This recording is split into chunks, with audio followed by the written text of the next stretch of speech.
Good morning, Mayor Carr Hurst. Can you give us a sound check this morning? Good morning. She'll be in shortly. Thank you very much. I appreciate it. How you doing today? Yes, sir.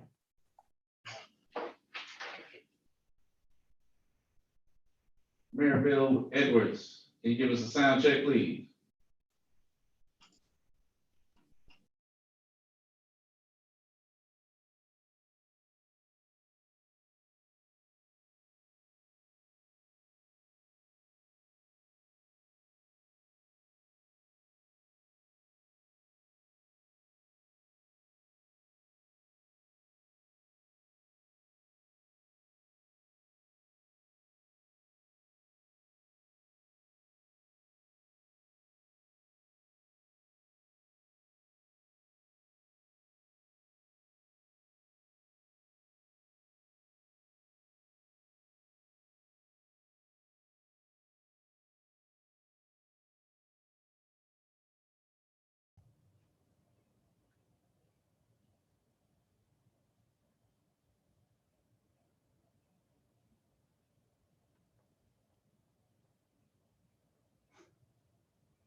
Good morning, Mayor Williams. Can you give us a sound check, please? Good morning. How are you? Fantastic. And yourself? I'm doing fantastic. Now, I will not be joining the video because I am driving. Okay, understood. We appreciate you giving us that heads up. And drive safe. Yes, sir.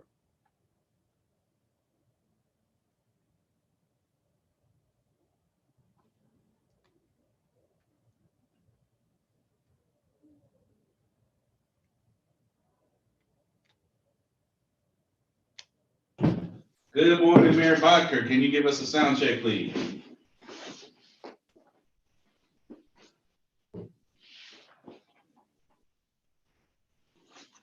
Mayor Bodker, can you give us a sound check, please? Mayor Barker, you're on mute. We need a sound check. Testing 1, 2. Good morning. Good morning. Was that good? That was perfect. Thank you for assistance.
Good morning, Mayor Gilvin. Can you give us a sound check, please? Testing 1, 2, 3. Thank you very much. How you doing this morning? Doing well, sir. Good to see you.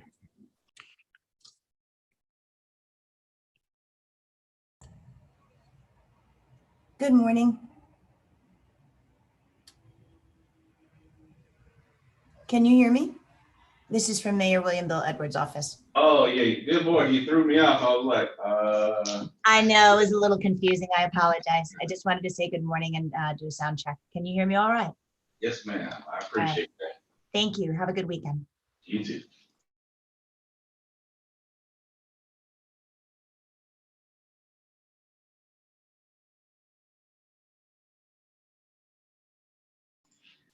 Good morning, Mayor Tom Reed. Can you give us a sound check, please?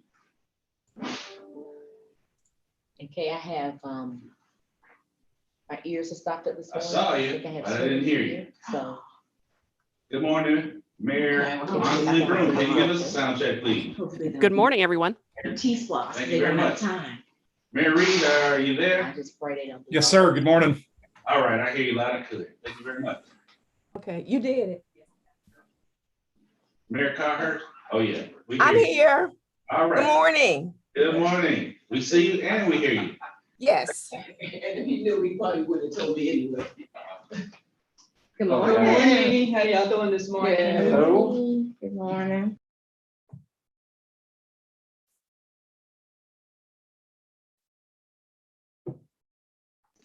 Good morning, Commissioner Hausman. Can you give us a sound check, please? Good morning.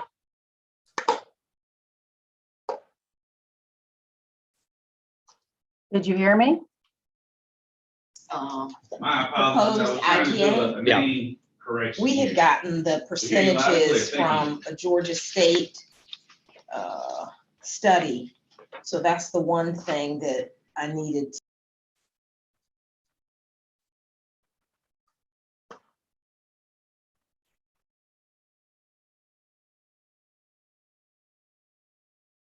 Have Good morning, percentages. Mayor Rusty And so Paul. they Can you took give us a this sound check, Georgia please? State study.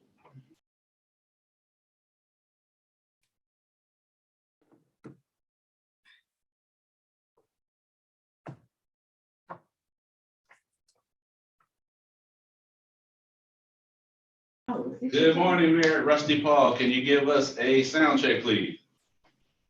Good morning. How you doing this morning? Good, you? Is there anybody else on the call that I did not call to give us a sound check, please? This is David Clark with Public Works. Good morning, David. Thank you very much. Good morning, Mayor Ingram, City of East Point. Good morning, Mayor. How you doing this morning? This is Commissioner Khadijah Abdul-Six. Good morning, Commissioner Abdul Rahman. And we hear you loud and clear. Thank you.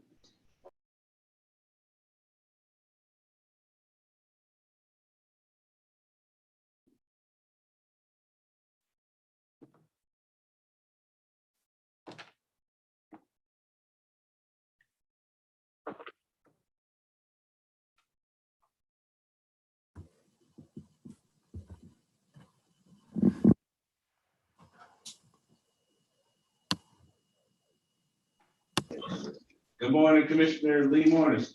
Can you give us a sound check, please? Good morning. Can you hear me? We can hear you and we see you. Thank you very much.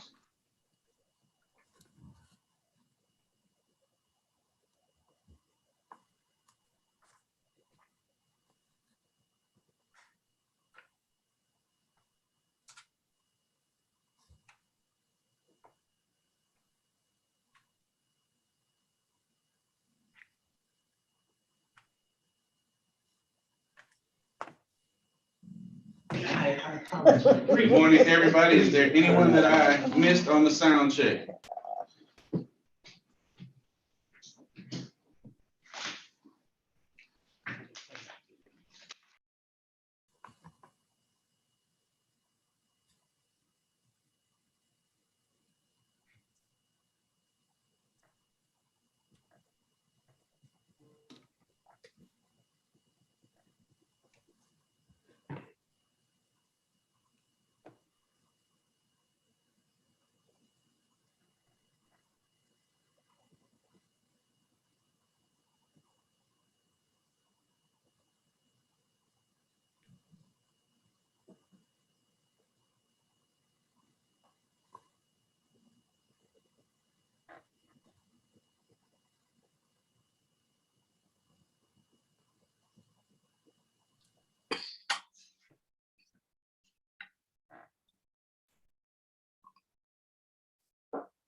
Good morning and welcome to this special call meeting of the Fulton County Board of Commissioners. It is June 4th, 2021, approximately 10:02 a.m. Madam Clerk, would you call the roll of the Board of Commissioners? Chairman Rob Pitts, Present. Commissioner Liz Houseman, Present. Commissioner Bob Ellis, Commissioner Lee Morris, Present. Vice Chair Natalie Hall, Commissioner Marvin Arrington Jr., Commissioner Khadijah Abdul Rahman. Present. Mr. Chairman, you have a quorum. Thank you. And would you call the roll for the mayors? We can.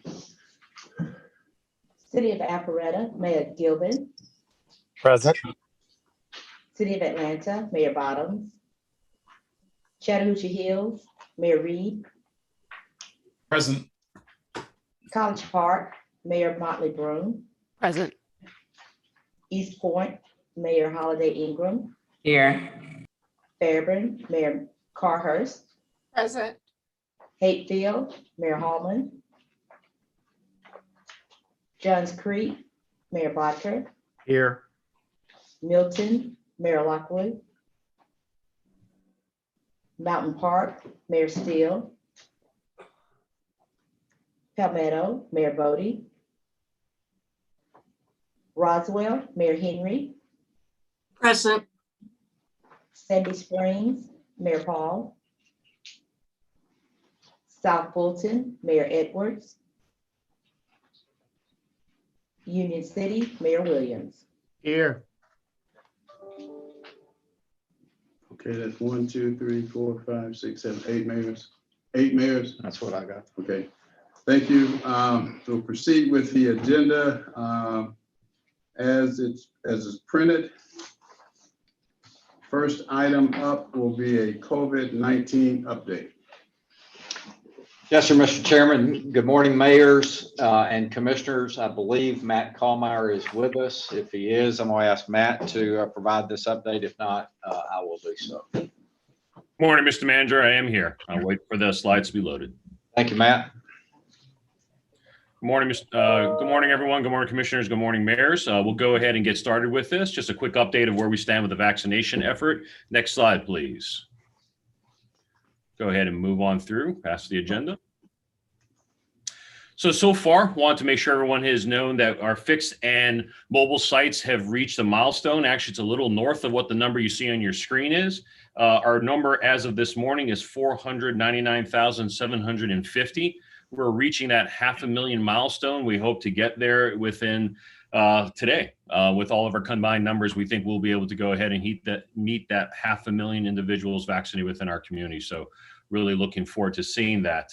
The other thing that you see there is a mobile vaccination program still going strong. Over 11 units are out in 42 unique locations. Our current number for the amount of individuals that we have vaccinated through that program is 32,500 individuals. And we're continuing to look for other places to be able to go ahead and properly have these mobile units. We've heard from our Board of Commissioners this Wednesday about some options and some places they think they should be located. We look forward to your guidance as well. You know your community is the best. Please help us. Please provide my team some of that information.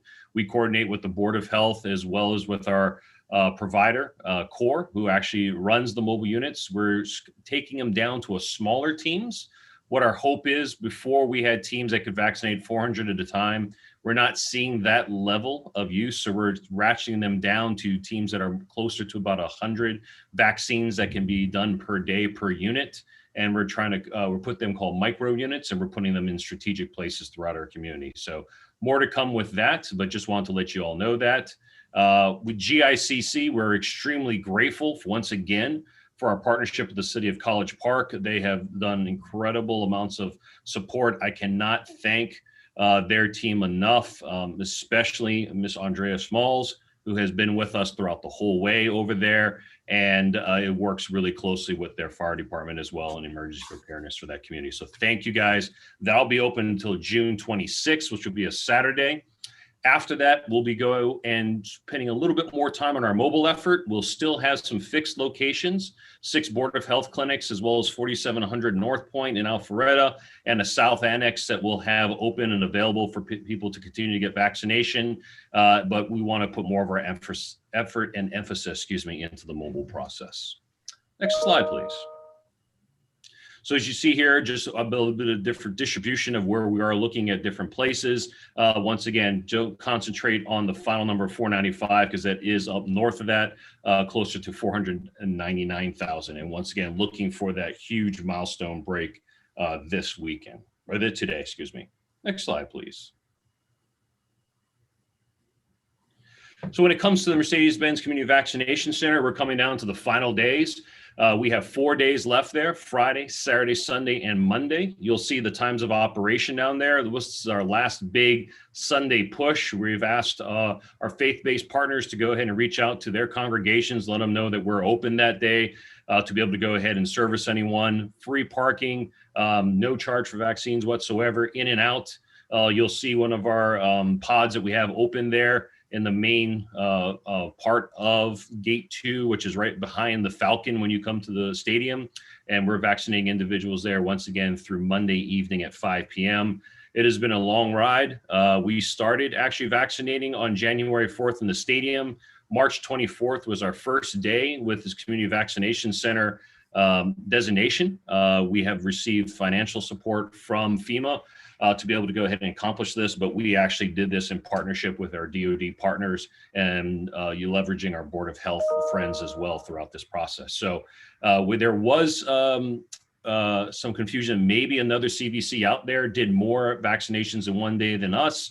After further review, we are still the #1 community vaccination site with the most amount of individuals vaccinated in one day, just shy of 13,000. And we're proud to go ahead and know that we were able to vaccinate that many individuals throughout this process.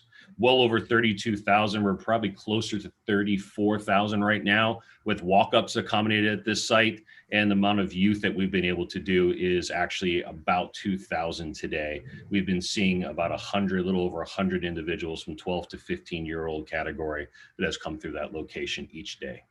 Next slide, please. So getting back to one thing I forgot to go ahead and announce in the slide before that, and then I'll ask Jessica Corbett to go ahead and step in here and speak a little bit about the equity, is we're shooting for that 300,000 mark. We would love to be able to go ahead and get there by Monday before we close. Right now, we're at 298,338. We would greatly appreciate any of your support, any of your citizens that have yet to be vaccinated that you can convince to come to this site. We'd love to be able to go ahead and walk away with our head high and say we hit that 300,000 mark. So I request your support, and I look forward to anything you guys can do to help us make sure that the constituents take advantage of this incredible opportunity. Ms. Corbett, would you like to step in here and speak a little bit about equity? Good morning. Thank you, Matthew, and good morning, everyone. We are continuing to work with many partners, including all of you, to close the gap. And there are really 2 gaps that we're seeing. We've talked a lot about the gap in race and ethnicity among our vaccinated community. That is an issue that persists, unfortunately, but we are making progress through a lot of strategic partnerships. We are really focused in particular in communities within Fulton County where vaccination uptake is lower. And many of those are communities where kind of historic barriers to healthcare access have affected residents for some time. And so we're just working to mitigate that. As the Mercedes-Benz site closes, you will see us more and more in communities and neighborhoods. Starting next week, we will be growing our presence in libraries in many of our communities, again, focused on vaccine deserts and places like that. So that is part of our access. And you will see street teams continuing to amplify that work. As you see on this slide, we have had considerable impact through our outbound senior vaccine outreach through our partnerships with churches. We continue to visit churches every week, and we welcome your recommendations about other churches that may be interested in holding a vaccination event. Really hosting a vaccination event is as simple as providing space. We do need to be indoors wherever possible. Tables and chairs are very helpful, restrooms. We ask that free parking be available, and we also ask that site to assist us with marketing to their congregation or their members. So we appreciate your work with this. And next slide, please. I'll just go over a little bit more. This is what I was referring to with the vaccine, the communities where we've seen lower vaccine uptake. So as you see here, a darker red means that there is a higher percentage of people who've been vaccinated, and white or very light pink means that there's a much lower percentage of that community that has been vaccinated. I see that Mayor Motley Broom has raised her hand, so I can stop and take her question. Good morning, Ms. Corbett. How are you? Mayor, Good morning. Oh, I apologize, Mr. Chair. I spoke out of turn. no problem. I think that was, I accidentally spoke out of turn first, so.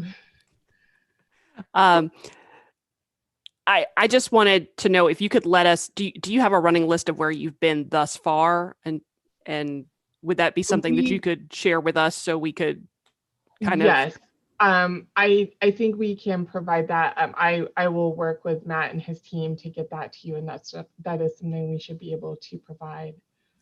Fantastic. Thank you. Yes, thank you, Mary. That's a great question. I wanted to point out, as we, again, are really focused on some of these communities where you see that light pink and white on the map, we are also seeing that there is a gap in age, that young adults and adolescents who are eligible to be vaccinated, that vaccine uptake is much lower among those residents. And while it is true that a person who is a teenager or young adult is less likely to be hospitalized or die from COVID, it is also true that that does happen. In fact, the CDC director spoke of that this week as a growing concern among adolescents. It is also true that there is a kind of a personal impact or an economic impact when a person has to be quarantined. If you are a student and you are exposed to COVID and you're not vaccinated, you must continue to quarantine.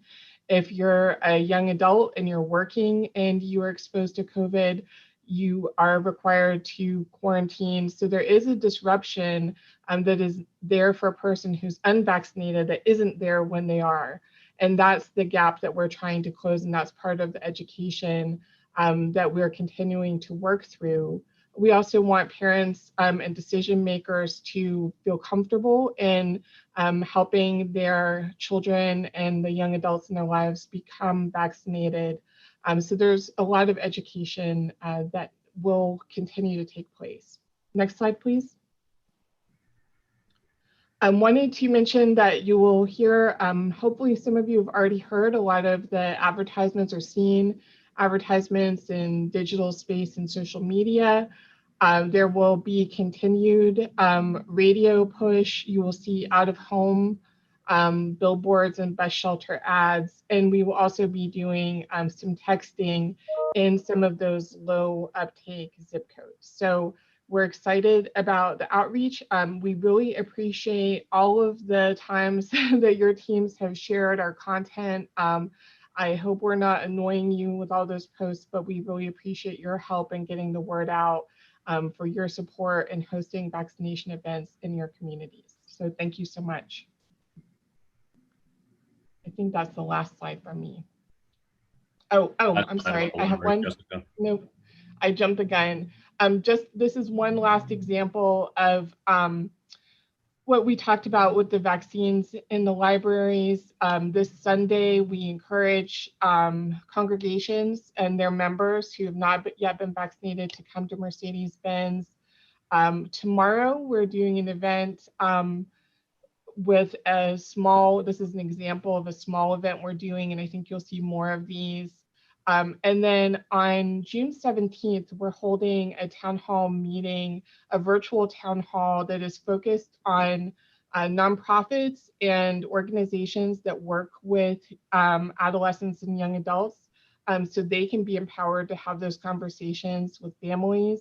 We will also be having in early July or late June, a second town hall that's focused on business organizations. We realize that businesses whose employees do not have health coverage are certainly affected by, again, that quarantine period or illness if their employees become sick, God forbid.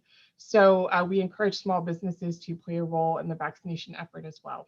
That's it from me, Mr. Chairman. Thank you. All right. Any questions? Any questions? All right, hearing none, let's continue with what's next. So next, Mr. Chairman, is Anna Roach, Chief Operating Officer, and Dr. Rochelle, Deputy Chief Operating Officer, will give a brief update on the rental assistance program. Mr. Manager, we did have one slide in there on T-Splost. I don't know if you wanted to handle that first or after. Yeah, I think it comes up number 3 on this agenda. So let's, if we could, go ahead and do the rental assistance update. Next, skip T-Splost. Yep, there you go. Thank you. Good morning, Mr. Chairman, members of the board, and mayors of Fulton County. Thank you for the opportunity to provide a quick update on our emergency rental assistance program. I won't spend a lot of time going through every single component of the slides. We've provided them, and they are there for review at your leisure. The first slide here just gives an idea of the milestones and that are within the work stream of our emergency rental assistance program. The case intake process I would classify as mostly automated. And so that's not where we're seeing any of our pain points. That's contrasted with the case review process. That is 100% manual and not sort of voluntarily so. It is required based on our compliance requirements that we do this manual review and checking of the documentation that is provided. The next step in our process is for a vendor setup. Once we have approved an application, our purchasing department is primarily responsible for establishing the landlord as a vendor in our system so that our finance department can actually pay them.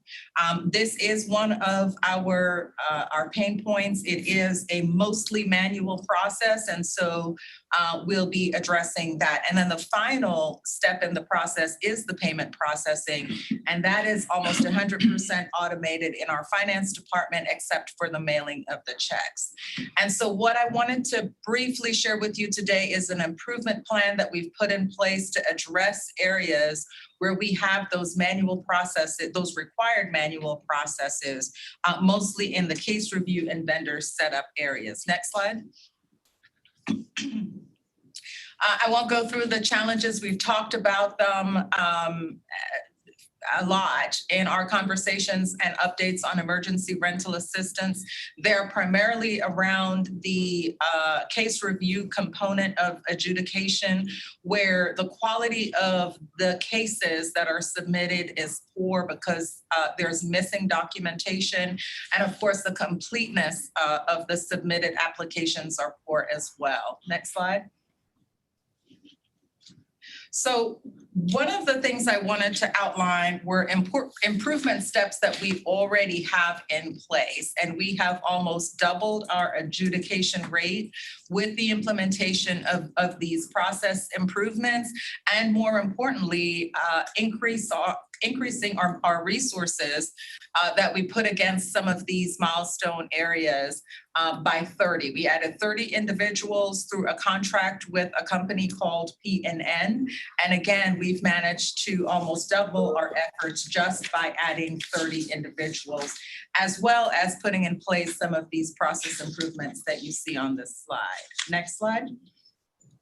So the improvement steps that we are proposing to augment the ones we already have in place is to use the contract with PNN to add an additional 70 individuals on the case review side. And you'll see from the two charts that follow this slide that we anticipate that adding those 70 individuals to our adjudication process will result in us taking our adjudication timeline down to about 8 weeks for the first tranche of funds. We're really anxiously anticipating the results of that, and our purchasing department, finance department, and community development department are working this week and next week to onboard those resources as soon as possible. Next slide. Next slide. And this just shows our projections based on, Mike, can you eliminate that? Our projections based on our calculations of the driving factors, how we anticipate that, again, these 70 resources will bring our adjudication time down to the 8 weeks as opposed to 60 weeks, which at our current pace. Before I go to the question slide, which is the next slide, I do want to share that we had a conversation with the state yesterday, and we had a couple of good news points coming out of that conversation. The state of Georgia is working with Fulton County because we have such an aggressive plan to expend our funds. The state is already having conversations with Fulton County about expanding their rental assistance program in our jurisdiction. And so they will be working with our strategy and performance management office to have access to the data that we have in our system on our applicants and develop a process for opening the state portal to Fulton County residents outside of the city of Atlanta. The other thing we learned in talking to the state is that, as you recall, they received approximately $500 million for this same purpose, emergency rental assistance. Well, we learned that they had only expended about $6 million of that $500 million. And I say that to say that the inherent challenges with adjudicating applications for emergency rental assistance is not unique to Fulton County. I want to thank Mayor Motley Broom for sending over her challenges. One of the things that we're doing is not only communicating those challenges to the state, who are also experiencing them, but we will be working with our outside counsel to escalate those challenges to our delegation as well. And we are hoping that we will see some changes as additional funds become available. In fact, the federal government has provided a category of emergency rental assistance funding called high need, where they did relax some of the guidelines around the expenditure of those funds because they recognize the difficulty that jurisdictions have had in expending these funds. So we're proud of the resources that we are putting against making sure that we get these funds into the hands of individuals as soon as we can. And we're also happy to announce that we are working with the state, as well as providing information to the federal government that will help improve our adjudication process around emergency rental assistance funds. Next slide. Mr. Chairman, that brings us to the end. Well, this is just a summary of our expenditures to date. Next slide. And Mr. Chairman, that concludes our summary of the emergency rental assistance update. As a reminder, we do have a transparency portal. We've provided that link to the mayors, and you're welcome to share it with constituents, that shows by jurisdiction the progress against expenditure against our emergency rental assistance fund. All right, thank you, Madam CO. Commissioner Abdul Rahman, followed by Mayor Motley Broom. Thank you, Chairman. I just wanted to go on record at this meeting thanking Madam COO. I know the challenges that you all had. I also know the meetings that I had with the county manager and some of the things that you all were trying to streamline. And I just wanted to commend our efforts. I know that the amount of applications you all were getting in and the casework and the follow-up was quite a bit. And I know that there were areas that you all were trying to streamline as best as possible. I just want to stand by my comments that I made earlier that Fulton County is number one when we are trying to roll these things out, our infrastructure. Not trying to say that other counties aren't, but I know that we have a level of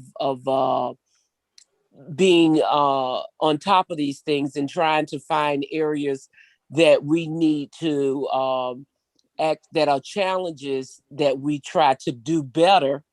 And I do see the commitment, and I also see the effort and the opportunity for us not to be duplicitous and enter into partnerships. So I'm very pleased, Madam COO, that those areas of challenges that you all did rise to the occasion. And I'm also pleased to know that as we begin to onboard and bring in other partners or bring in more staff, that our time of from finish to end, would get even a smaller window. But I just wanted to go on record saying from the beginning where we all started and the challenge, because keep in mind, it's still a pandemic going on. This is still new territory, but I commend Fulton County's rise to the occasion. And more importantly, I commend you all's office because you all did have some challenges and you all did have to try to rise to the occasion, dealing especially with those case reviews and trying to get the adjudication process a little bit quicker. And so I just wanted to go on record to say thank you. I do see the improvement. I do see the opportunity for not to be duplicitous. And I look forward to this process getting better. Thank you. Mayor Motley Broom. Thank you, Mr. Chair. Ms. Roach, I just wanted to clarify for my understanding the communication you've had with the state in regard to eligibility for residents living outside the city of Atlanta, but within Fulton County, because I think we talked about that maybe 2 months ago about the lack of eligibility for people who would go to the DCA website for assistance. So is that something that's going to change? Or can you expand upon that? Yes, ma'am. That is exactly what we are working toward. The state has always been clear when they received their rental assistance funding that they would not be extending those funds to jurisdictions who did receive a direct allocation. They did indicate that at such time when the jurisdictions that did receive a direct allocation were at a point where they expended their funds, that they would then open up the state funds to those jurisdictions. And what the state shared with us yesterday is that they have found that Fulton County is far enough along in its process that it is ready to begin discussions about opening up state funding to our ERAP jurisdiction. They're also starting conversations with DeKalb as well, but for other direct funded recipients, they are not yet opening up the state funding to those jurisdictions. And that includes the city of Atlanta. Okay, understood. Mr. Chair, may I follow up? Yes, please. So I think that's great. And I think it does speak to the efforts that Fulton County has undertaken to get this money to people who need it. For the folks who have already gone to DCA and DCA has said you're not eligible. What kind of outreach is anticipated to let people know that no, 2 months ago you may not have been eligible through DCA, but now you actually can apply? I think that's going to be difficult. It is, and we are having those conversations right now, and you are raising the very questions and issues that we are talking about in our conversations with the state. It did come up that this is going to be a very tricky communication process, and we're also talking about how to streamline it to create less confusion with constituents. Perhaps we keep the Fulton County website and have it just redirected to the state, so people don't feel like they need to go to the state website in order to get the assistance. But we are having those conversations. You are correct that those conversations with constituents has the potential to be confusing, and we'll be working with Ms. Corbett as well as the state communications office to make sure that we try to streamline those conversations and outline the opportunity as clearly as we can. Great, thank you. Mr. Chairman. Mayor Williams, who is that? Is that Mayor Bodie? Mayor Bodie, I believe. Yes. First, I apologize for being late, but I just want to share a experience last week with your staff down there in reference to utility reimbursement. We had a lady that had a $900 bill back in March, and they had turned her off. Actually, I authorized them to cut her back on because our staff talked to them and they said she had the application in for the utility assistance. And so it was reinstated. Unfortunately, the clerk that was handling that went out on sick leave. And so the lady just did not pay anything for the next 2 months. And all of a sudden she had an $1,800 utility bill. Well, that's when I got involved and talked directly with staff down there. They had her application. They had been in contact back and forth with her. And I told them the only thing they had to tell me is if that thing was approved. And at that time, I think the most they would do was $1,200 on that. I said, if you tell me it's approved, we let her pay the difference and we'll turn her back on. Well, 2 days later, I got a call back and it was not approved. And the problem was she didn't have a current lease. The lease that she had sent in, with her application was dated 2017. And so this is for 4 months. That application sat down there with an expired lease from 2017. And then only after I got involved did she and I both get the answer that she was not eligible without a current one. And of course, another week passed and she came in and actually, she called in and paid it over the phone with a credit card, $1,800. So I'm just questioning the fact of, how the application could be down there for 4 months with an expired lease, which is crucial to the approval of it. And nobody came across it until I personally got involved and talked to somebody down there and they discovered that, which disqualified her. So just to comment on what my dealings with the, with the staff down there was, and they were very helpful and everything. But like I say, the thing that alarms me is 4 months, and normally the lady would not have been left on that long. Her service would have been terminated way before the 4 month period. Thank you. Thank you, Mr. Mayor. Mayor Williams, followed by Mayor Holiday Ingram. Thank you, Commissioner. I just wanted to speak a little bit in regards to the state or the DCA funding pot, which is $552 million specifically for rental assistance to all of Georgia residents. And certainly there's been a great deal of confusion.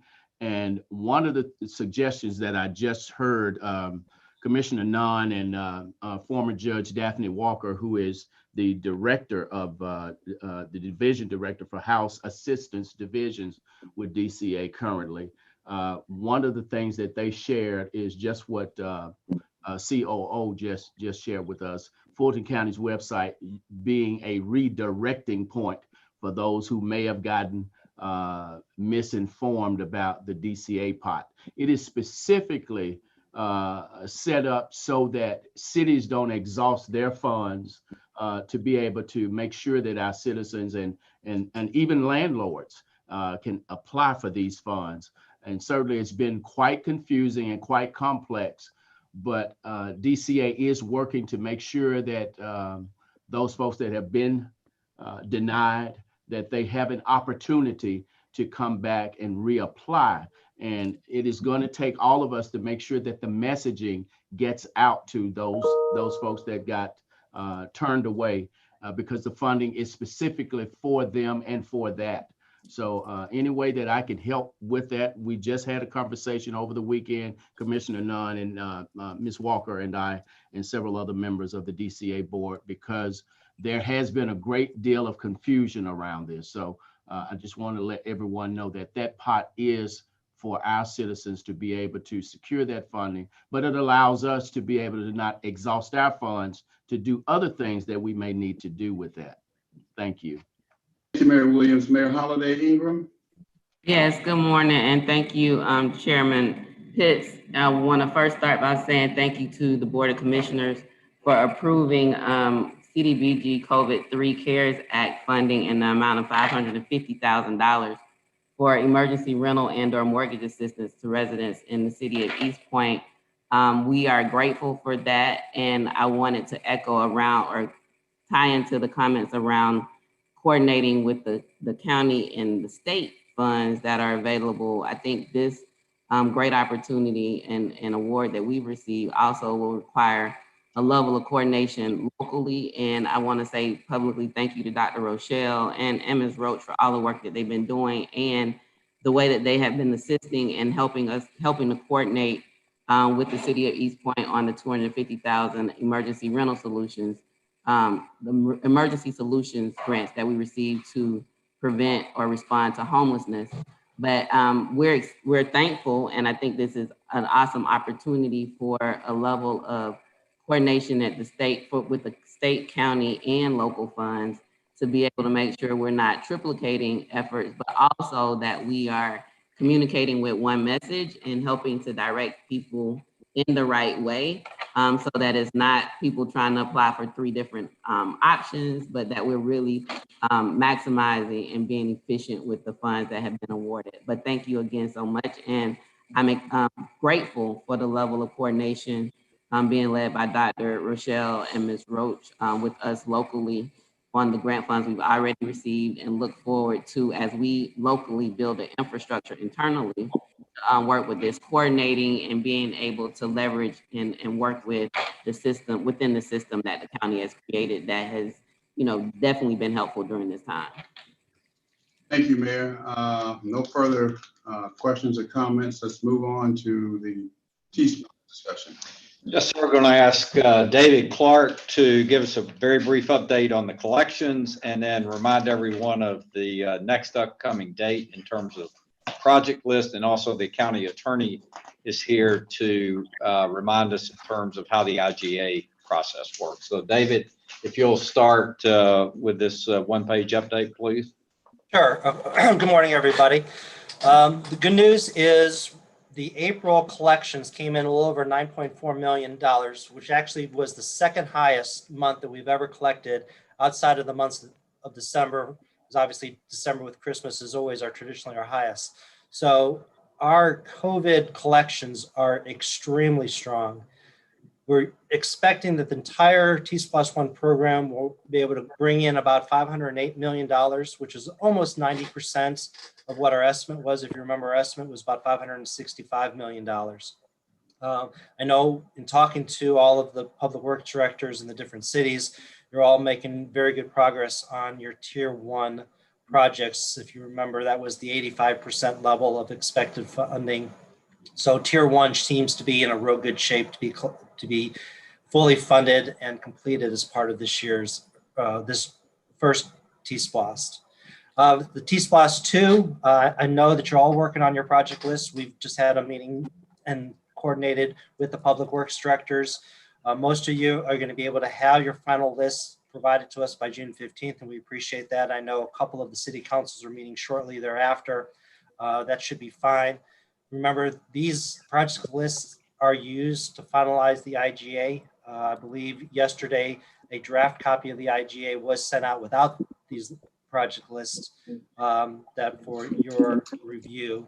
And then once we get all the projects lists, we will be coming up with a overall map that you can use as part of your education and public involvement processes to show where all the projects are going to be funded. So with that, I'll turn it over to the county attorney, see if there's anything they want to add regarding to the IGA. Good morning. You all should have received a copy of the draft IGA.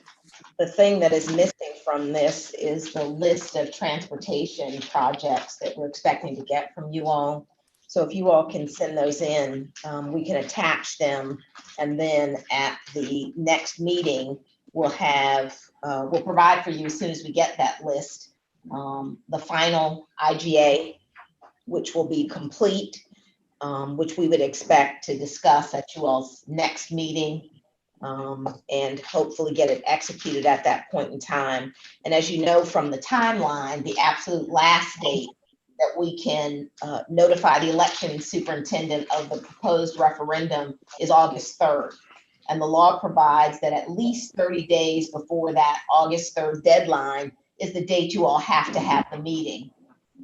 And that is scheduled currently for, as I said, the last deadline to get to the election superintendent is Monday, August 2nd, which 30 days back from that is Friday, July 2nd. So that's the absolute last date. So if you all, wanted to consider, instead of having your meeting on July 2nd, maybe a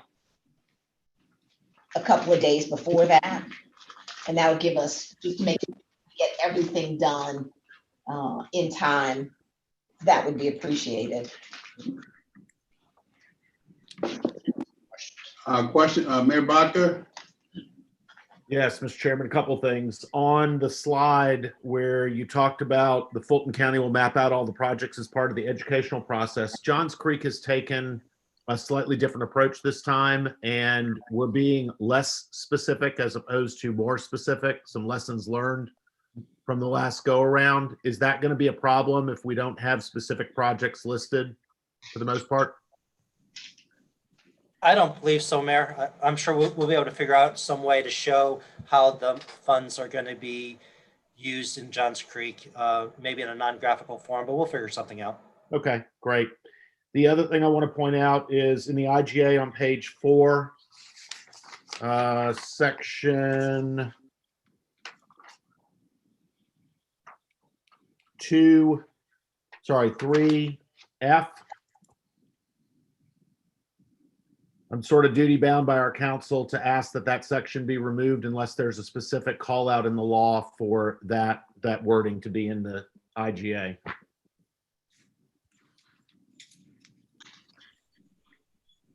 think it's obviously going to be a non-issue when all the cities turn in their list and sign on to the IGA, but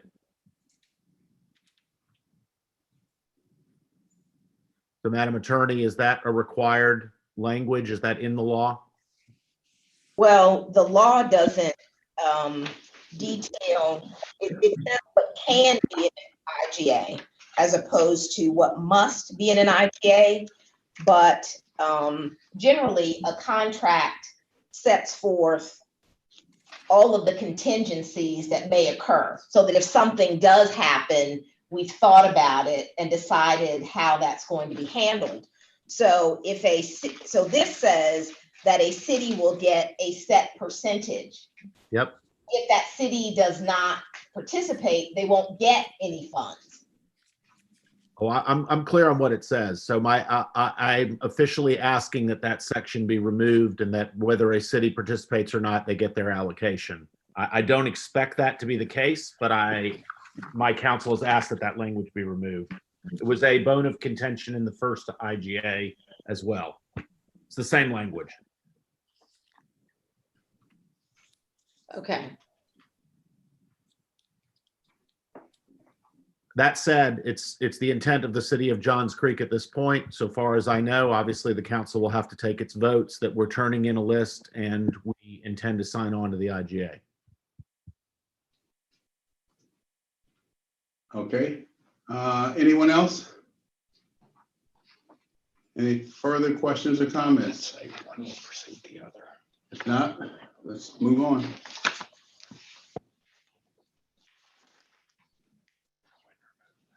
The number 4 will be a jail discussion. What is that about? I think the committee put discussion of the jail and the negotiations with the city of Atlanta, perhaps with Sheriff Labatt. I can tee it up and then I'll turn it over to Mayor Gilvin, who's actually requested this item be on the agenda, but there's really 2 issues involved. One is countywide, which I know the sheriff and I had discussed, and assuming he's on, he'll have the ability to address. The second is really north of the city of Atlanta. The first issue is it's our understanding that due to the lack of overall jail space, there's an issue arising again related to overcrowding or potential overcrowding within the jails. I know that the county is working diligently with the city of Atlanta. In fact, I think you had a meeting last week to try to solve that issue through the acquisition of more jail space. But the mayors would like to do anything we can to help lend a hand to an issue that clearly affects all of us, as it's all of our citizens, unfortunately, that find themselves in those jails at some point or another, if it is someone who is jailed.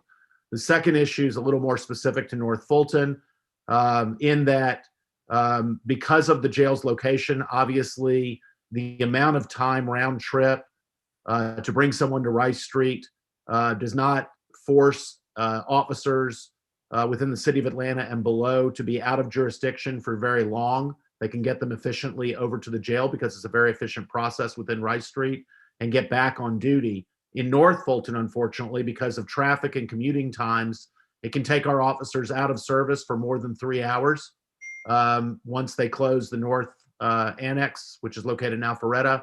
And our request is that we want to do anything we can to work with the sheriff and the county to get that jail reopened. We understand that there's some issues related to funding, and clearly no one's looking for a free ride.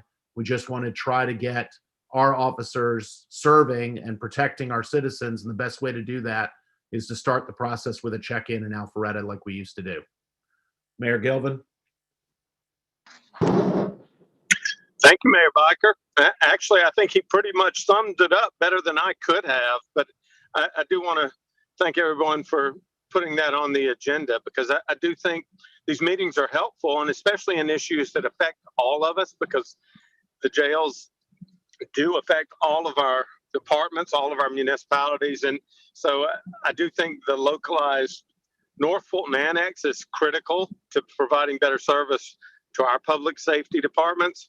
But also, I think Sheriff Labatt has come in like a breath of fresh air. I want to thank him.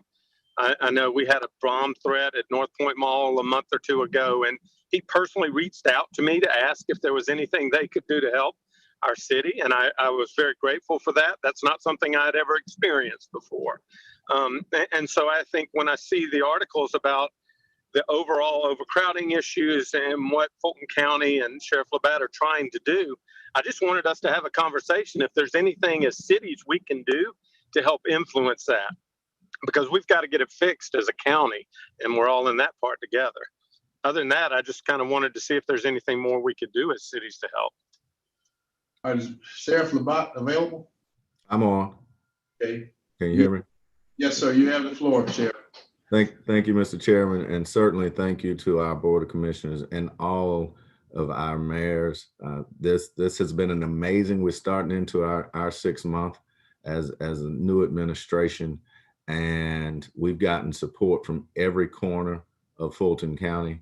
Our goal is to be a full-service sheriff's office, to partner where we can and really attack crime. And so with that, the jails, and I say jails plural, have been there's an opportunity there, but it's also a challenging conversation. And so I appreciate the board's support. I did have an opportunity to view the last special call meeting, as well as many of the board members that were able to join the special call meeting between the city and the board, and certainly the mayors that have leaned in. Our goal is service. We want to help in every corner of Fulton County. We understand we can't arrest our way out of this. And those mayors, and specifically even this morning, right? For everybody that doesn't know, and I wish I'd have known prior, I had donuts delivered to everybody. Today is National Donuts Day. And so we're in Sandy Springs right now with the police department at a special fundraiser to raise funds for the Special Olympics. So I want everyone to know that, especially my commissioners, I get real personal about that. I appreciate you having our back when it comes to the sheriff's office, and equally as important, the things that we can do to support not just our county manager and those that help run our county, but allow us to be an integral part of this solution. We're right now in the middle of a crime wave and that's throughout the nation. And so we together have to figure this out. Now, specifically about ACDC, or 236 Peachtree Street, better known as the Atlanta City Detention Center, I am working with the board and have calls scheduled for each individual board member to not just invite them into the conversation, but I heard what was said on the actual last call board meeting, or the recording thereof. And we are going to make a proposal, right? We're just going to remove the fact that this is where we are right now. And the facts are, we don't have, and I'm going back to a draft letter of intent, if you will, that I just recently received. We don't have the specific numbers, or not even the numbers, the requirements that the city suggested in this draft simply don't meet our current population. So where we were talking about 150 detainees, simply our customers are all pretrial, right? There's a very, very slim margin between those that have been sentenced to less than a year.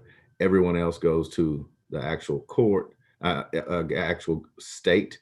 And so for us to move in a space that would be anything less than holding felons is absolutely, or felony arrest, or allegedly those that have committed felony arrest. We are very intent about making sure that we provide that service. I want to give Alton and Shay Alexander a huge shout out with respect to this process of planning to move the court system as quickly as we can. I think from Mr. Anderson's perspective, it is one that they have begun to flush out, and we have to get ready for. So in short, we will respond by Tuesday or Wednesday of next week and be very intentional. And by that time, I would have had those conversations necessary with each board member to make sure we are inclusive and not exclusive, and make a counter offer, for lack of better words. But I think we all know where we are. We need 500 beds. And they need to be unencumbered. So we need the space to be able to properly classify up to 500 people, get individuals off the floor, treat them in a humane fashion, and be able to provide better services. So that's the piece there. Secondly, with respect to Alpharetta, I've been up there a couple of times, and let me be clear to all of our esteemed mayors on the call and those that are not. I have taken an opportunity, my team and I, to meet with each one of either your specific police chiefs or their designee, and so we will continue to do that and support every way we can. And with respect to Alpharetta specifically and the jail north, from that perspective, the jail has been shuttered and it needs a considerable amount of work. The other thing that we have to look at, and I have been talking extensively with Commissioner Hausman, and I certainly appreciate that support, is we are currently understaffed. And so we are doing some pretty aggressive things with respect to recruitment and staffing. And so we are going to approach the board at the end of this month. I believe there's one more board meeting, and we will ask for additional resources specifically to staff not just the Alpharetta jail, but there is a 2015 study, 15-16 study that shows that with 300 people, as many as 300 people understaffed, or, from that perspective, I get the viewpoint at the time, which was, or had been, let's figure out how to fill the vacancies we have. So we've been very, very thoughtful about that and intentional about that. So we have to have the resources. There's no point in opening a facility that we can't man. And then secondly, we are looking at some kind of assistance with respect to transportation and transfer of custody. So those things aren't necessarily mutually exclusive.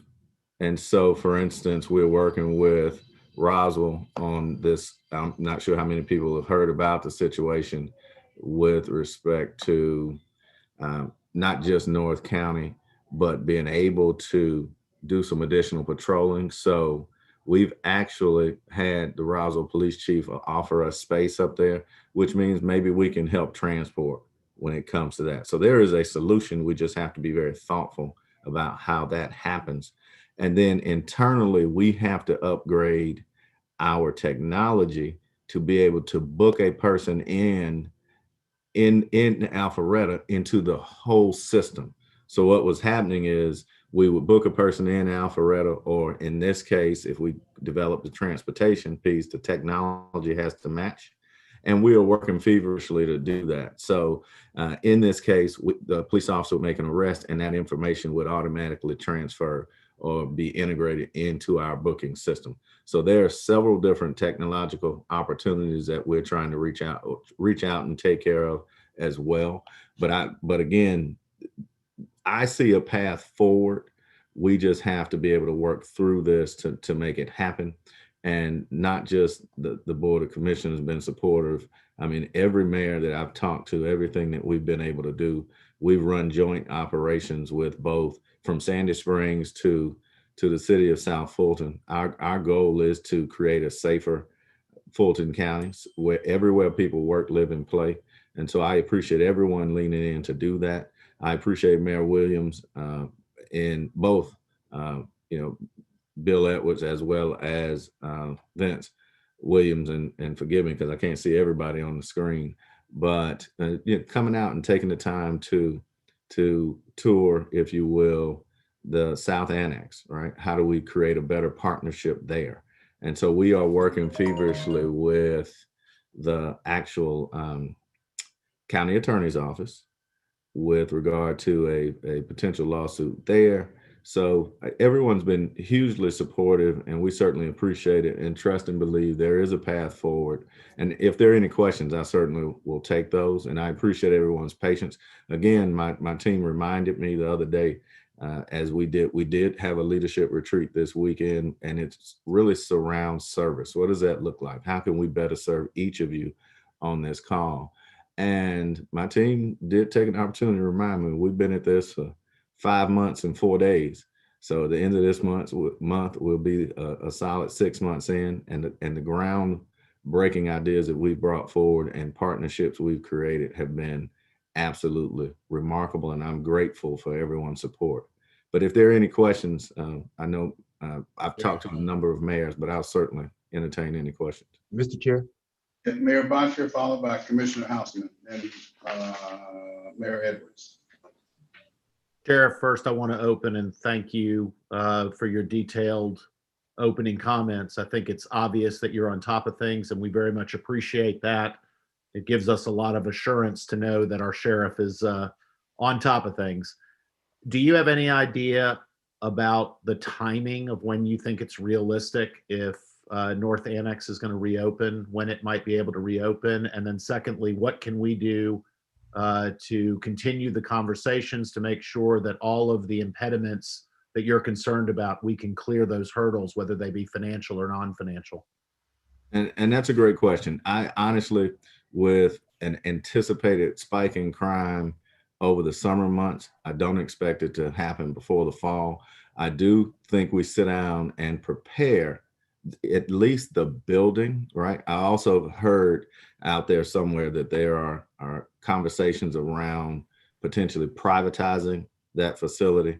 I am opposed to any private facility. Let me be clear. I would ask that everyone that has that conversation take an opportunity to talk to their city or county attorney in that space and understand the mood and the trend now is to start shutting down privatized facilities for very obvious reasons. And then there are certain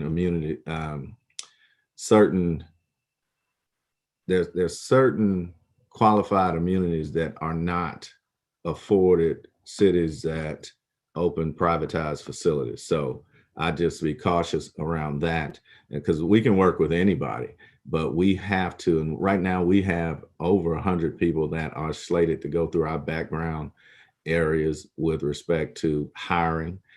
We have worked feverishly with our HR hiring from both our side as well as the county side to figure out how we bring on better qualified officers, and specifically detention officers. That's where our biggest need is.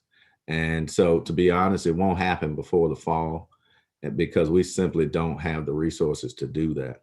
But to answer your question specifically, Mayor, we do need to have these conversations. We need our commissioners to be as engaged as they are right now and as helpful. And so where there are financial opportunities to really take advantage of, and it could be as simple as we are going after a very diverse population with respect to recruiting.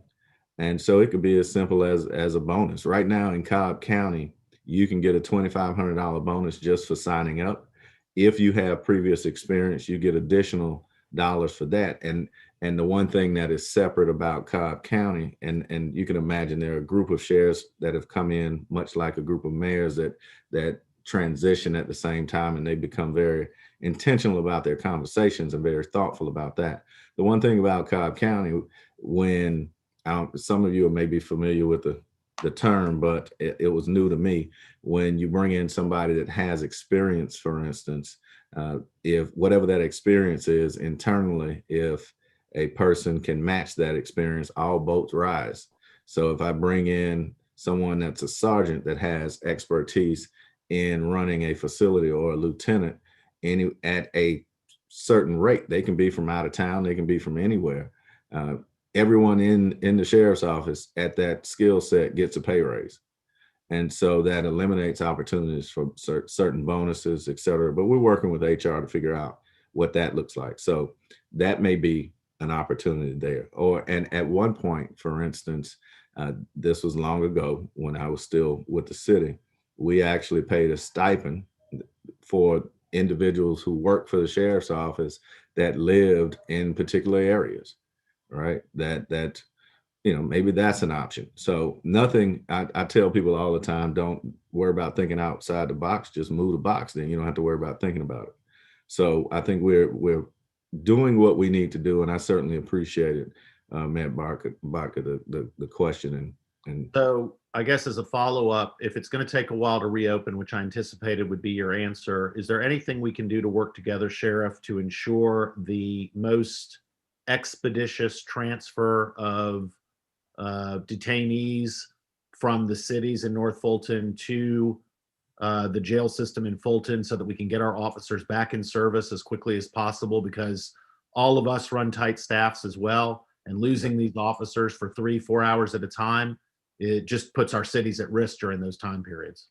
Correct, and I'm sensitive to that. So I think the short answer is, how do we figure out to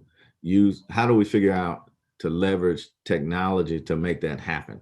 So for instance, we are working with an app right now that allows us to input data quickly, but equally as important is how do we extend that to you all? And the chiefs and I have started having these conversations so that when the data is input into whatever system you all have, and in many instances we're using the same CAD system, then that information is then transferred seamlessly from there. So I think we start with the actual technology itself, because again, I don't want to make a commitment that we'll meet you halfway and in a transit van, and we've not been able to staff and again, I'm completely transparent, right? When I took over, our fugitive unit was 2 people, right, for a county this size. When I took over, our warrants division had dwindled down from 3 shifts to 1 shift. And so I'm also, and this is by way of information, additional information. We started out with 1,300 warrants. We're down below 900 now. And that is because of the partnerships we've created both externally and internally, but we're focusing on that as well. So I will ask for your patience. I'll reach out to the chiefs again, and we have been very intentional about sharing information and meeting on a regular basis. So, but not just meeting to meeting with really solutions in mind. And so I would start with the technology piece, and then we could certainly move from there. But I'll reach out to you specifically and keep you informed as to what we're doing internally with the different police chiefs as well. Thank you, Sheriff. Thank you. Commissioner Houseman, followed by Mayor Edwards. Yes, thank you, Mr. Chairman, and thanks to the mayors of North Fulton for bringing this forward so that the county at large could understand the issues that are present in North Fulton. I want to thank the sheriff for his efforts to coordinate the entire county, including North Fulton, to deal with these problems that we're currently having. It's pretty widely publicized, the issues with the need for additional bed space. And I hear you say that it's going to be the fall. And I know you're working as hard as you can to expand. And we hope to have an agreement with Atlanta. But I'm just curious. I know you had a big meeting yesterday with the state, the attorney general, the governor, our district attorney, and many other law enforcement professionals. And the news reports I've seen, the governor is clear that we've got to, get these bad actors off the street. So we still have this problem of what we're going to do. And so I don't know if you could just speak to that directly. If it doesn't work out with Atlanta, what are your plan Bs? And how we're going to deal with what's going to happen this summer. We know it's going to happen. Well, first of all, thank you. And thank you for your leadership and taking the time, like all of the Board of Commissioners, to meet with me and be very intentional about what and how we can move forward. So I appreciate your support. And it doesn't miss me that we have a very active and engaged Board of Commissioners. So I appreciate each one of you all taking our calls, and anything you need, we go from there. Specifically, I did have an opportunity to meet with the governor as well as Attorney General Chris Carr on yesterday, and there had to be every alphabet known to man, whether it be the DEA, FBI, Secret Service, you name it. If it was an alphabet, it was in that room, as well as the Atlanta Police Department, and certainly, as you mentioned, Madam DA. For the first time, and this is, and I'm proud of this, right? For the first time, and it was mentioned on yesterday, it was in a long time, in a decade or more, we're able to be in lockstep. So you talk about the Atlanta Police Department, Madam DA, and myself. In the past, as it was presented yesterday by the governor and his team, we couldn't even, those 3 entities couldn't even be in the same room. And so now we are very intentional about how we attack crime. You are absolutely correct.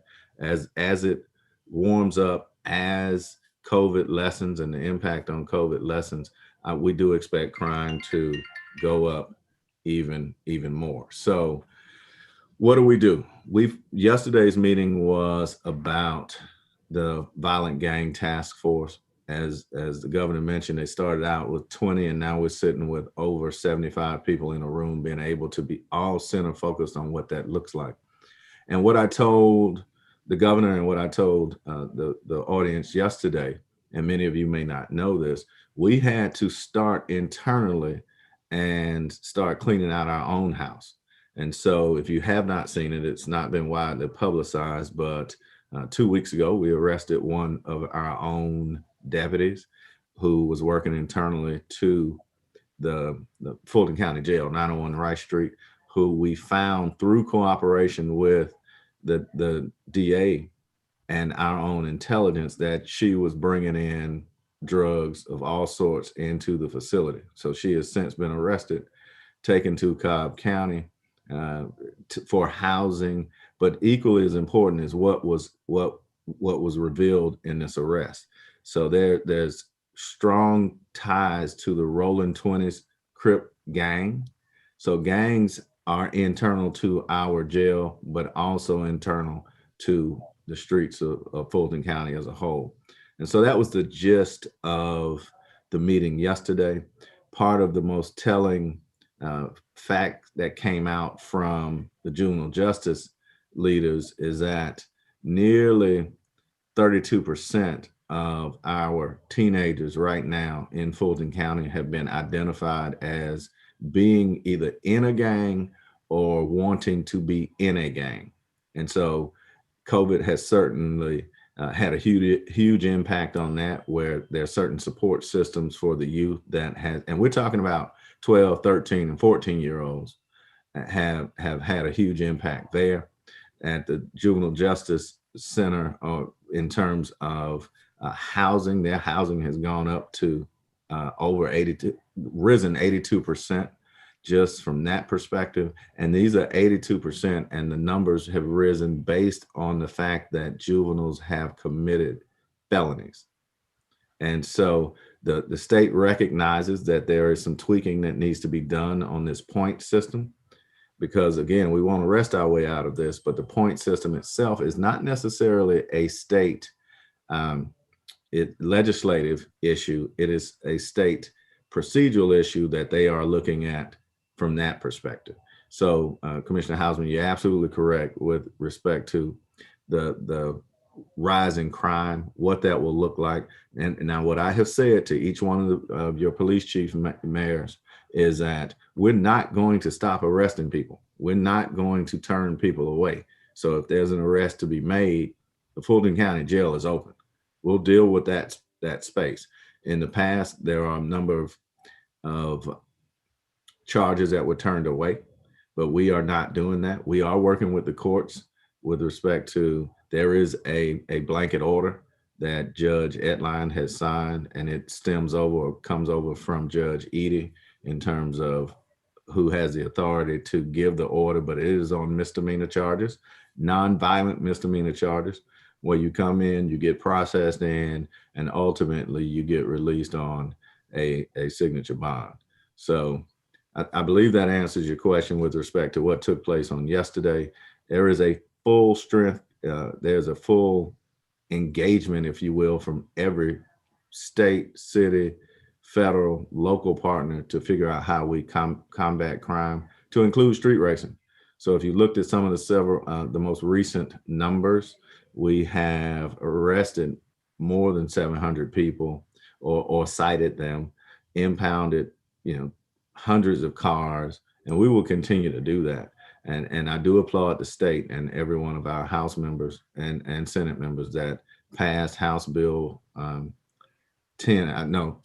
10, which actually strengthens our ability from a law enforcement perspective to, pardon the pun, take a bigger bite out of crime when it comes to street racing. So we'll continue to do that. So I hope that, and thank you for your support. I hope that answers this question, especially about yesterday. Yes, again, thank you for all you're trying to do. We wish you Godspeed in getting it done as quickly as possible. Thank you so much. Mayor Edwards. Sheriff, I just want to echo my thank you also to you for the support you have given the city of South Fulton. Number one, your accessibility is greatly appreciated. I mean, I have not called you one time that you didn't answer on the first ring. So we really, really appreciate that. And also your support of us, even during the acquisition of Fulton Industrial Boulevard.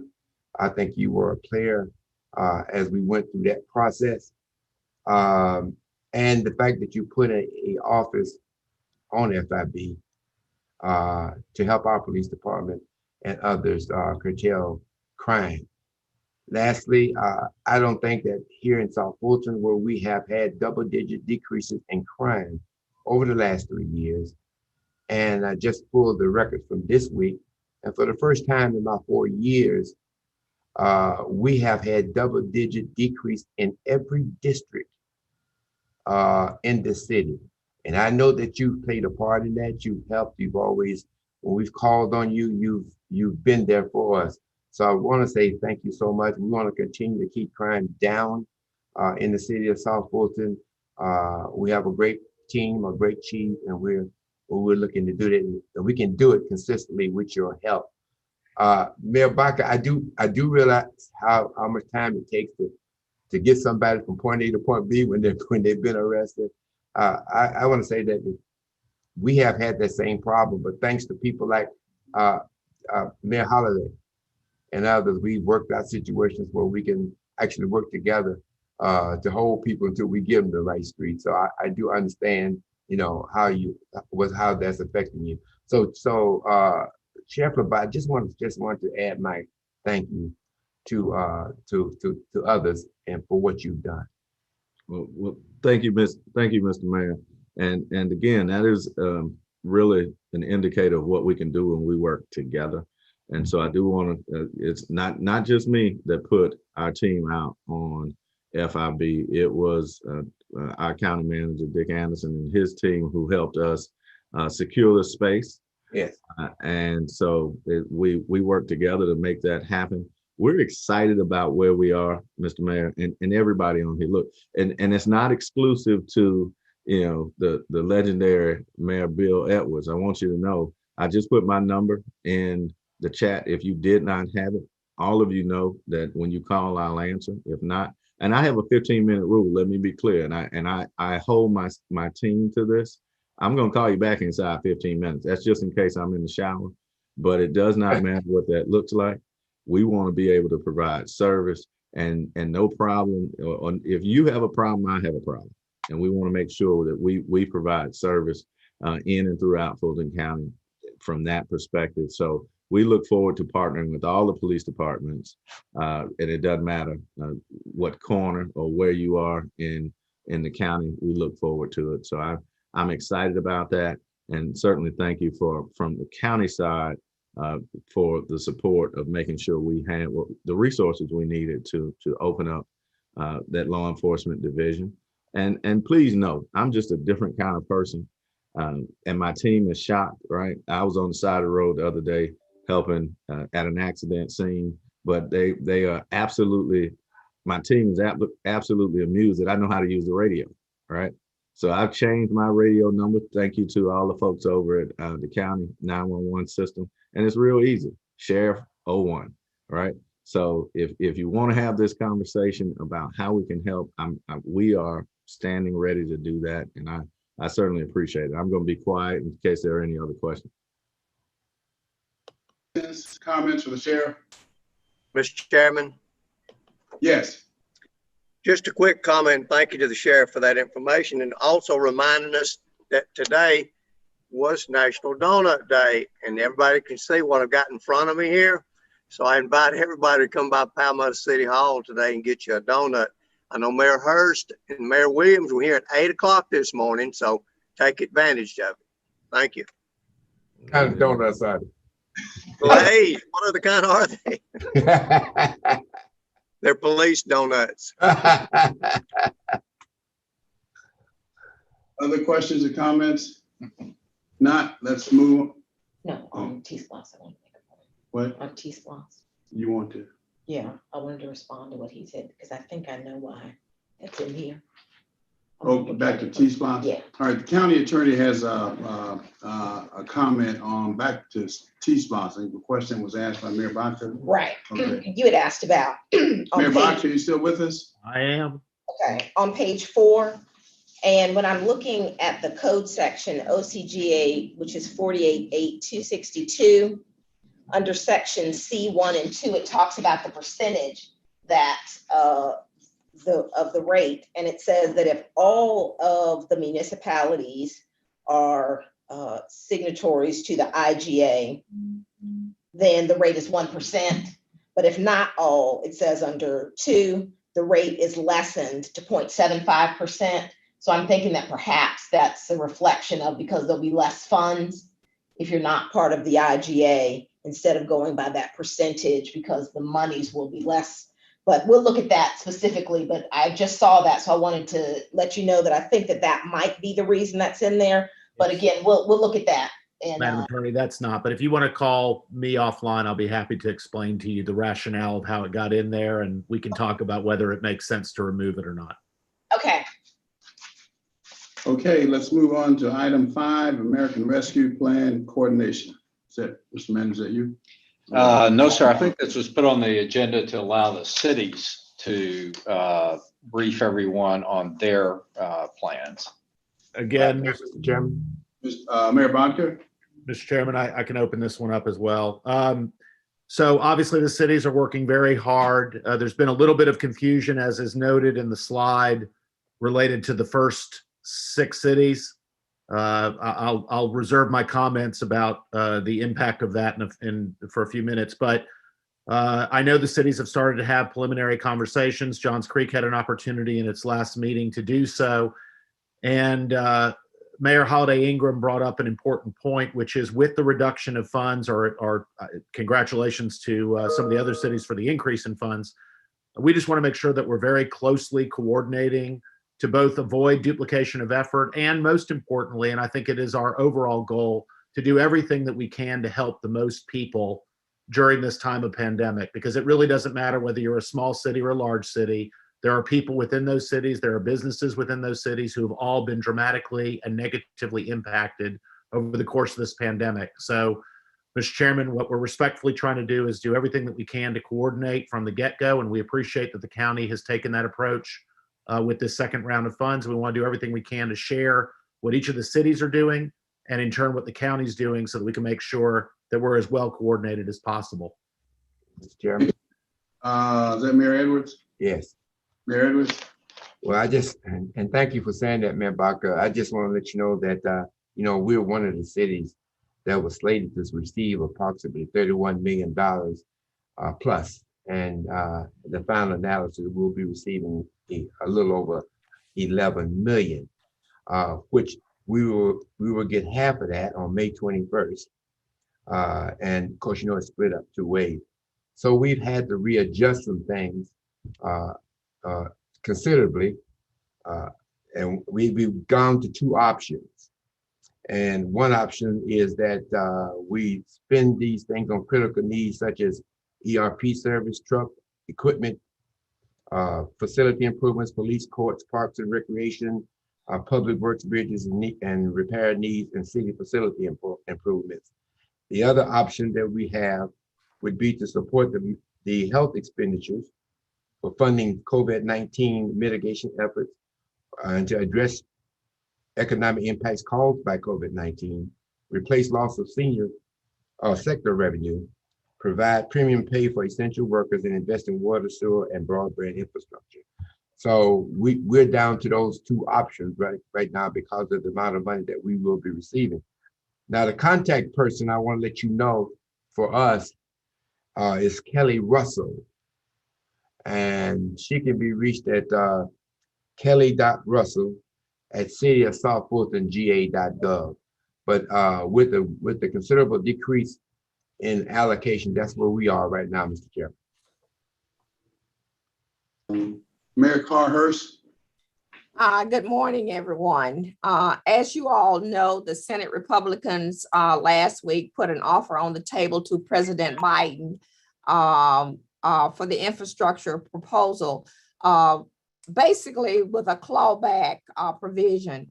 I'm not really sure if the city of Fairburn, even though we received the new allocation of 6.261 million, if we'll even get that amount of monies. The first allocation to the city is supposed to be a little over $3 million. I'm not sure what the second allocation is going to be, because it's my understanding that the Senate Republicans have enough votes to actually pull off this clawback to local governments for infrastructure. So right now, the city of Fairburn is only going to commit to infrastructure and broadband in our cities.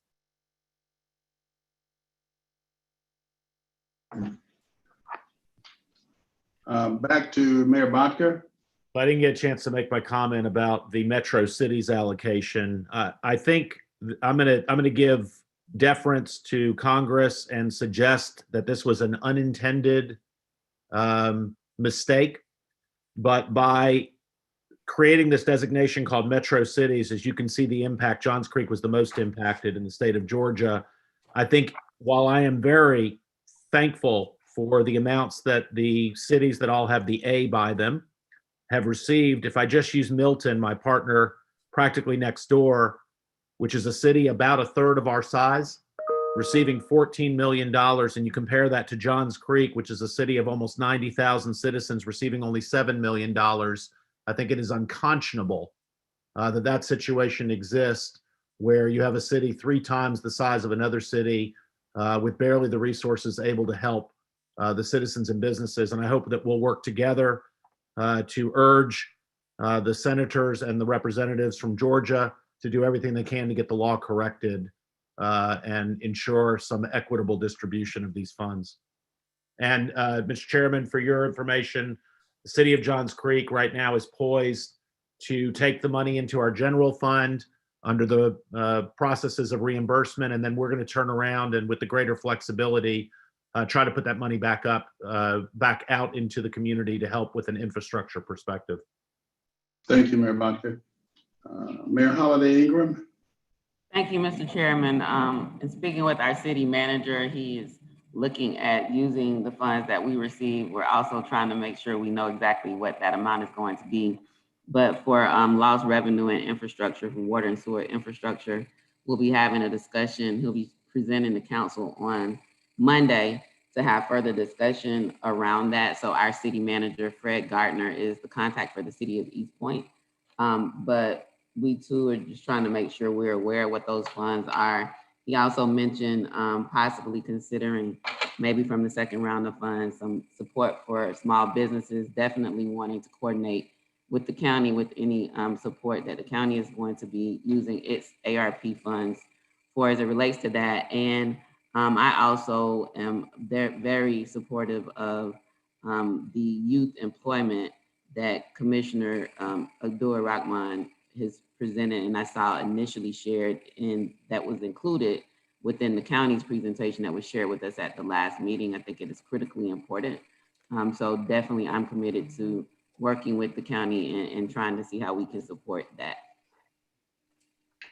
Thank you, Mayor. Mayor Carhurst.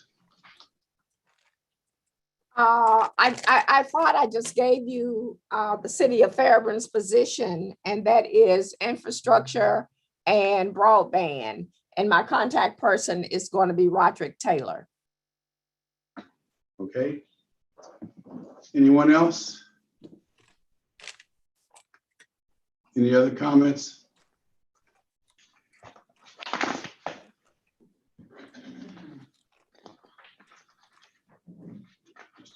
With the date for TSLA is going to stay July 2nd. The date. The next meeting. What are you saying? The meeting, TSLA's meeting is going to be July 2nd. That's the absolute last date it can be. Okay, speak up, say it. Mayors. The question I had was on the next TSLA's meeting, the absolute last date you can have it is July 2nd. So my question is, are you keeping it July 2nd? Or move it back. Or moving it into June, maybe to June, you could do Wednesday, June 30. Is that to get that? Correct, that's the meeting that's required by the statute to discuss the transportation purposes. And that's required. And the very last day you can do that is Friday, July 2nd, because the last day in order to notify the election superintendent is August 2nd. I can certainly do Wednesday, June 30, if that's the will of the body. Yeah, my hand is raised regarding that too. I support June 30th. I think not waiting to the very last day in the event that there's something that we might need to do. 48 hours can seem like a lifetime sometimes. So giving ourselves that opportunity, I think we should do that. All right, here's my question. Any objections to June 30th? Any objections to June 30th? right, hearing none, that will be the date. And let's notify everybody, that's a critical date for us. Yes, sir. So we'll need to. Okay, anything else today? Mr. Chairman, Yes, sir, Mr. Mayor. will that meeting be in person or Zoom? Will we continue Zoom? I would. Zoom, what do you think? I mean, I don't know why we wouldn't do it on Zoom just for efficiency purposes. That's great. Okay. June 30th, Zoom. All right, anything else? Mr. Chairman, if someone will get an email invite out right away so we can all get it on our calendars, that'd be great. Clerk's office, Madam Clerk. Madam Clerk. Can you hear me? Yeah, June 30th. Just replace the July 1 meeting. And Mr. Chairman, I assume there'll be the opportunity for additional agenda items on that meeting as well if we need them? Yes, sir. Okay, so we'll have an agenda meeting accordingly. Okay. All right, anything else to come before us today? Anything else? Any other comments? All right, hearing none, and we stand adjourned. Thank you very much for your participation. First of all, attendance and participation. We are adjourned.